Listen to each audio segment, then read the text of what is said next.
दोस्तों, एक truck driver होता है और उसका एक साथी होता है। दोनों अपने ट्रक से रात के समय में कहीं पर जा रहे थे और दोनों ने दबा के शराब पी रखी थी और दोनों काफ़ी ज़्यादा नशे में थे।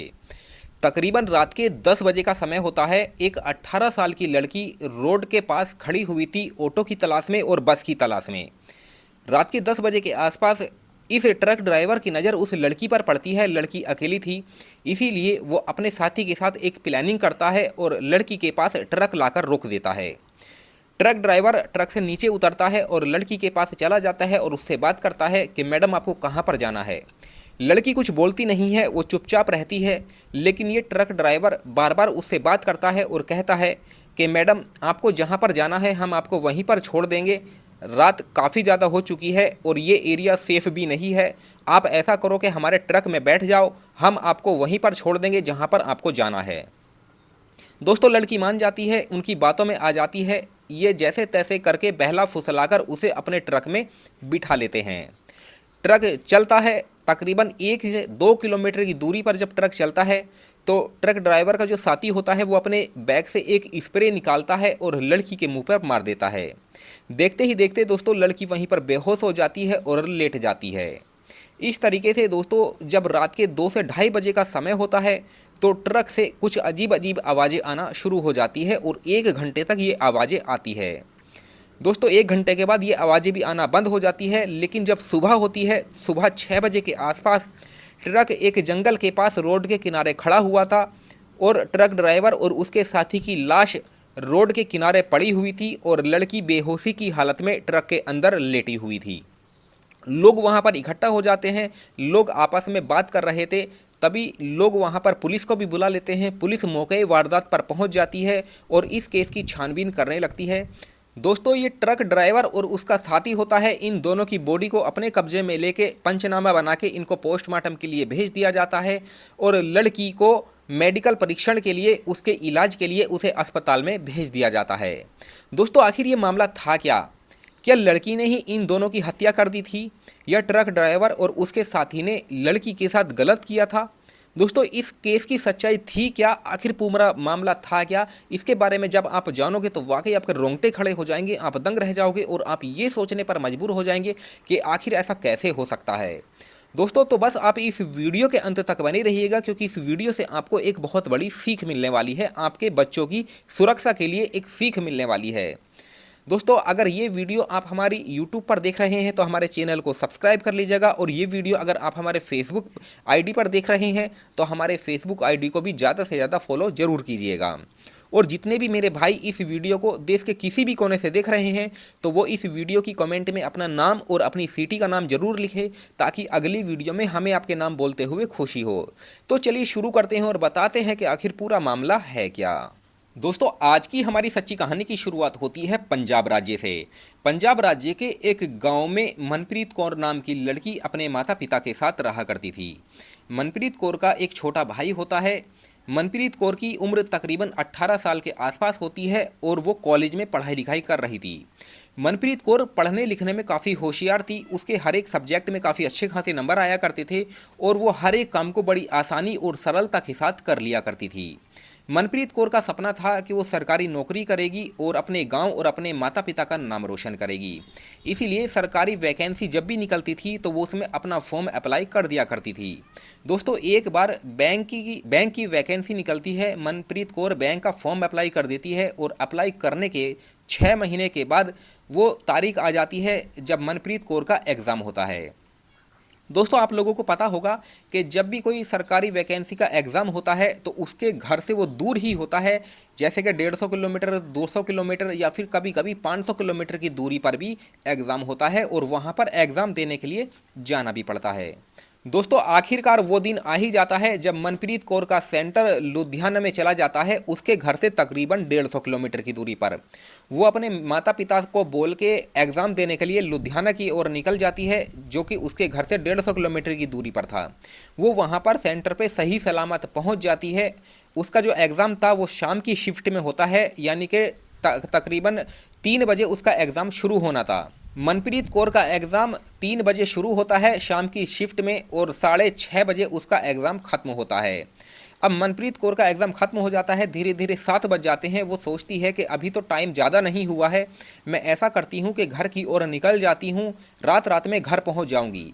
इसीलिए वो घर जाने का फ़ैसला करती है और वहाँ से निकल के एक रोड के किनारे आकर खड़ी हो जाती है।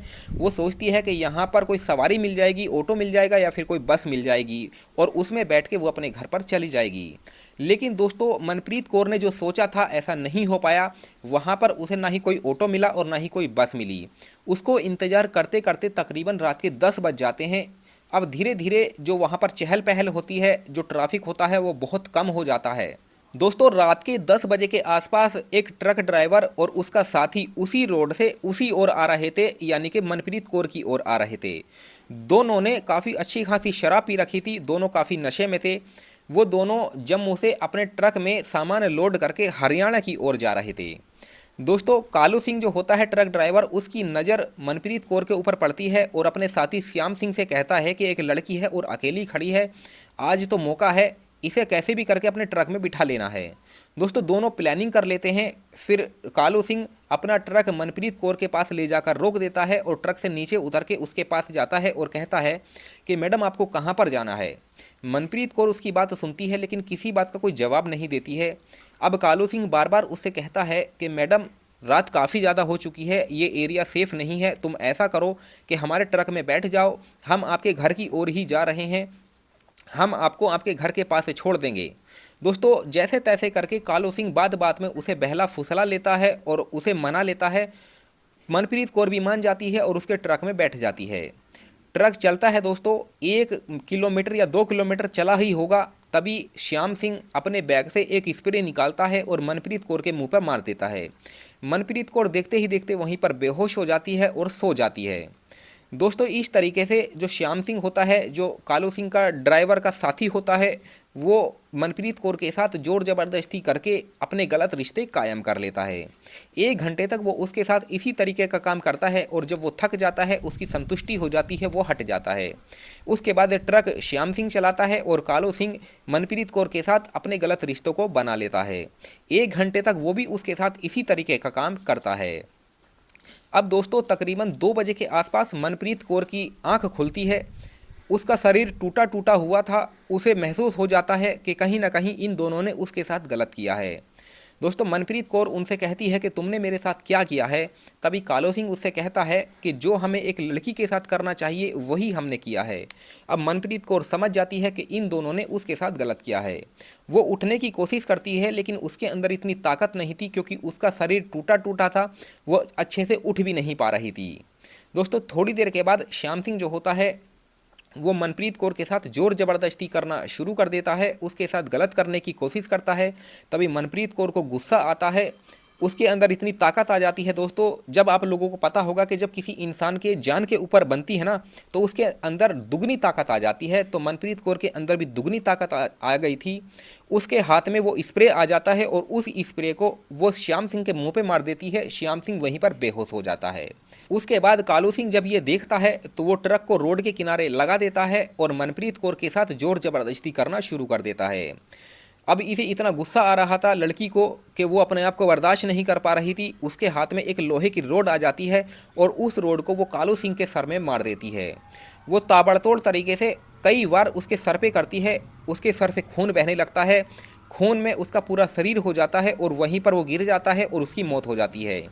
उसका गुस्सा तब भी शांत नहीं होता है और ताबड़तोड़ तरीके से वो श्याम सिंह जो होता है, जो बेहोशी की हालत में पड़ा हुआ था, उसके सर में भी वो रोड को मारने लगती है और मार मारकर उसकी वहीं पर भी हत्या कर देती है। अब दोनों की हत्या हो चुकी थी। इन दोनों को ट्रक से बाहर वो फेंक देती है, रोड के किनारे फेंक देती है। दोस्तों, अब ये लड़की डर जाती है। वो इतनी डर जाती है कि इस मंजर को वो बर्दाश्त नहीं कर पाती है और वहीं पर ट्रक के अंदर वो भी बेहोश हो जाती है। दोस्तों, जब सुबह होती है तो सुबह 6 बजे के आसपास ट्रक के आसपास लोगों की भीड़ हुई थी। लोगों की भीड़ जमा थी। लोग आपस में एक दूसरे से बात कर रहे थे कि ये मामला है क्या। तभी भीड़ में से एक आदमी पुलिस को खबर कर देता है। पुलिस मौके वारदात पर पहुंच जाती है और दोनों बॉडी को अपने कब्जे में लेके पोस्टमार्टम के लिए भेज दिया जाता है। उसके बाद एक एम्बुलेंस बुलाई जाती है और मनप्रीत कौर जो होती है उसको उठा के उसको अस्पताल में मेडिकल परीक्षण के लिए, यानी कि उसके इलाज के लिए उसको भेज दिया जाता है। दोस्तों तकरीबन 2-3 घंटे उसका इलाज चलता है। 2-3 घंटे के बाद मनप्रीत कौर होश में आ जाती है, उसकी तबीयत ठीक हो जाती है। तभी दरोगा साहब डॉक्टर साहब से कहते हैं कि हमें लड़की का बयान लेना है। डॉक्टर साहब उसे कहते हैं कि ठीक है, आप कमरे में अंदर चले जाइए और लड़की का बयान ले लीजिए। दरोगा साहब मनप्रीत कौर के कमरे में जाते हैं, उससे बात करने की कोशिश करते हैं, लेकिन मनप्रीत कौर कुछ बता नहीं रही थी। लेकिन वो दरोगा साहब उससे कहते हैं कि देखो बेटा, जब तक तुम हमें कुछ नहीं बताओगी तो हमें सच्चाई का पता नहीं लगेगा। आखिर तुम्हारे साथ हुआ क्या है और उन दोनों लोगों के साथ भी क्या हुआ है, तुम इसके बारे में सच सच हमें बता दो, हम आपको कुछ भी नहीं करेंगे। दोस्तों मनप्रीत कौर मान जाती है, टूट जाती है और पूरी कहानी बता देती है। वो कहती है कि ऐसे ऐसे बात है, मैं एग्ज़ाम देने के लिए लुधियाना गई थी, रात के समय में ही अपने घर पर लौट रही थी। मुझे अकेला पाकर इन दोनों ने अपने ट्रक में बिठा लिया और मेरे मुंह पर एक स्प्रे मारा, जिस वजह से मैं बेहोश हो गई और बारी बारी से इन दोनों ने मेरे साथ बहुत गलत काम किया। ये मेरे साथ और भी गलत काम करना चाहते थे, लेकिन मैंने इनका मुकाबला किया और इन दोनों की वहीं पर हत्या कर दी, क्योंकि मेरी ज़िंदगी तो बर्बाद हो चुकी है। मैंने सोचा कि अब मैं इन दोनों को भी नहीं छोड़ूंगी और इन दोनों को भी मार दूंगी। और मैंने जो किया, मुझे उस बात का कोई पछतावा नहीं है कि मैंने इन दोनों को मार दिया है। दरोगा साहब जब मनप्रीत कौर की ये बात सुनते हैं तो उनकी आंखों में आंसू आ जाते हैं और तुरंत ही मनप्रीत कौर के माता पिता को खबर कर दी जाती है और वो भी वहीं पर हॉस्पिटल में आ जाते हैं। 4 दिन तक लड़की का इलाज चलता है। जब वो ठीक हो जाती है उसे थाने में लाया जाता है। उसके बाद इसके ऊपर एक मुकदमा दायर किया जाता है। दोस्तों लड़की ने अपराध तो किया था और चाहे वो अनजाने अनजाने में हुआ हो या फिर कैसे भी हुआ हो, अपराध तो हो चुका था। अब उसके ऊपर एक मुकदमा दायर किया जाता है, उसे अदालत में पेश किया जाता है। फिर जज साहब जब उसकी पूरी कहानी जानते हैं तो वो भी रोने लगते हैं, उनकी आंखों में भी आंसू आ जाते हैं और वो सोचते हैं कि एक होनहार लड़की, एक अच्छी लड़की, उन दरिंदों ने उसके साथ गलत किया, उसकी पूरी ज़िंदगी बर्बाद कर दी। ऐसे दरिंदों को तो मर जाना ही बेहतर है। और मुझे तो लगता है कि मनप्रीत कौर ने उन दोनों को मारकर कोई गुनाह नहीं किया है, कोई अपराध नहीं किया है, इसीलिए जज साहब उसको बाइज्जत रिहा कर देते हैं। दोस्तों मनप्रीत कौर के माता पिता उसको साथ लेके अपने घर पर पहुंच जाते हैं, लेकिन मनप्रीत कौर क्या इस सदमे से क्या निकल पाएगी या नहीं निकल पाएगी, इसके बारे में तो मैं नहीं कह सकता हूं। लेकिन मैं ये बात कहना चाहता हूं दोस्तों, मनप्रीत कौर ने उन दोनों दरिंदों के साथ जो किया वो बिल्कुल सही किया। लेकिन आपके हिसाब से क्या ये सही था या फिर गलत था? आप लोगों को क्या लगता है, आप हमें कमेंट सेक्शन में बता सकते हैं। दोस्तों इस घटनाक्रम को सुनाने का हमारा मकसद आप लोगों को परेशान करना या आपका दिल दुखाना नहीं है, बल्कि आप लोगों को ये जागरूक करना है दोस्तों कि अगर आप अपने बच्चों को कहीं पर भेज रहे हैं तो या तो फिर आप उनके साथ जाइए, उनके साथ आप रहोगे तो कहीं ना कहीं आपके बच्चे सेफ रहेंगे। अगर आप अपने बच्चों को अकेला भेजोगे तो कहीं ना कहीं ऐसे लोग इस दुनिया में मौजूद हैं, ऐसे दरिंदे इस दुनिया में मौजूद हैं कि आपके बच्चों के साथ गलत कर सकते हैं। लेकिन दोस्तों इस घटनाक्रम से आपको क्या सीख मिलती है, आप हमें कमेंट सेक्शन में बता सकते हैं। चलिए मिलते हैं फिर किसी और वीडियो में, तब तक धन्यवाद।